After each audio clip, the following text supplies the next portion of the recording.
Alam mo ba na ang Revamp Kimi ay isa sa pinakakinakatakutang marksman ngayon? Kahit nga sa mga professional scene ay lagi siyang pina-first pick o kaya naman binaban.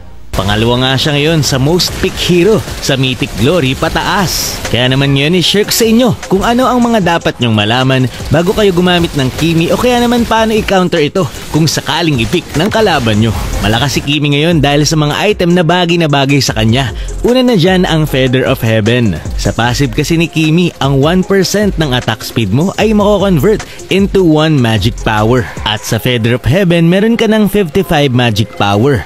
20% attack speed at may additional pa na 6% attack speed na umaabot ng 5 stacks. Kaya isang item pa lang, imagine umaabot na agad ng 105 magic power ang nakukuha ni Kimi. At dahil mabilis ang attack speed ni Kimi, mabilis niya rin mapupuno ang stack ng Feather of Heaven. Idagdag mo pa ang lifesteal at additional damage pa kada basic attack nitong Feather of Heaven. Kaya ito talaga ang best item sa kanya. Isama mo na rin ang concentrated energy na mabilis din mapapastakan ni Kimi. Kaya kapag full stack ito, may increase pa ng 12% ang magic damage nitong si Kimi. Tapos may lifesteal pa. Kaya kung mahina ang kakampi mong Kimi, baka mali lang ang item niyan. Sobrang lakas ni Kimi ngayon mapa gold lane man o mid lane. Kawawa sa kanya yung mga hero na hindi ganun kabilis ang mobility. Kagaya ni Gatot na mahina rin ang magic defense. Tapos, yung kanyang skill 1 ay immune din sa mga slow.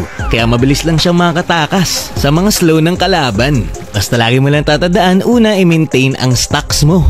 Pwede kang gumamit ng mga jungle monster para magkaroon ng stacks. Pangalawa, kapag malayo ang kalaban, yung combo ay ultimate tapos skill 2. Basta pag nagdash na yung kalaban, pwede mo nang ultihan yan.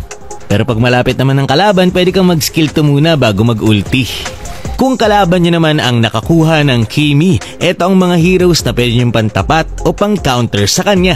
Sa jungler muna tayo, syempre unang-una na dyan si Joy. Ang bilis masyado ni Joy at meron pang purify ang ultimate niya kung sakaling siya ay ma-immobilize. Kaya countered talaga ni Joy ito. Ganon din si Hayabusa. Malakas si Hayabusa sa mga squishy heroes tapos mahirapan si Kiming makatakas sa kanya. Kahit ma-immobilize pa naman etong si Hayabusa ay nakakalipat pa rin ng shadow. Kaya kung sakaling magkikimi ka ay suggest na iban mo talaga ang hirong ito. At syempre kung palu ka mag-funny, pwede kang mag-funny kasi mahirapan etong si Kimi na patamaan ka sa bilis mo ba naman eh.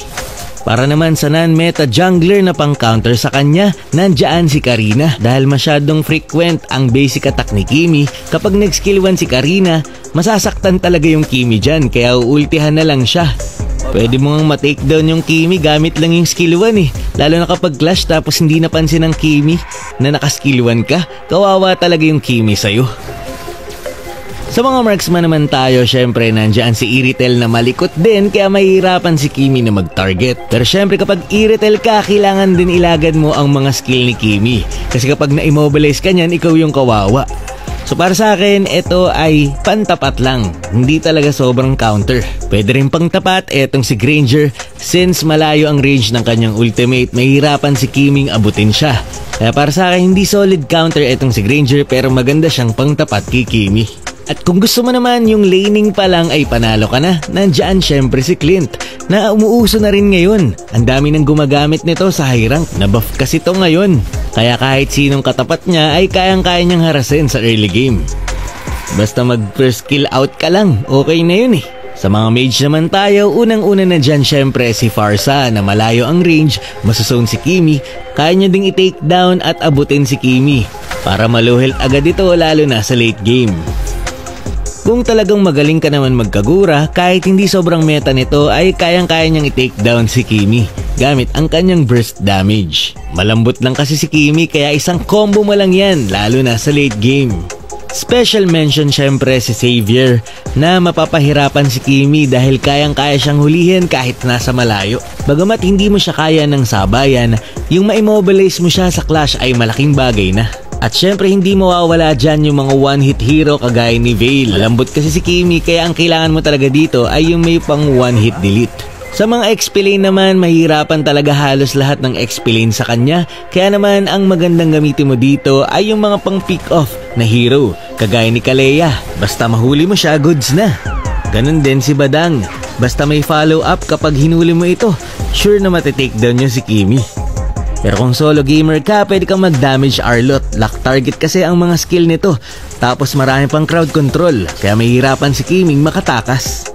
And last sa mga roamer, syempre nandyan si Matilda. Napapadaliin ang buhay ng kakampi niya para maabot etong si Kimi. Basta yung mga hero na pang pick off, pwede nyong gamitin kagaya ni Chu. Mahihirapan yung Kiming pumesto kapag may Chu. Pwede rin si Johead pang pick off to. Makakatulong tong si Johead kung sakaling mahirap hulihin ang kalabang Kimi.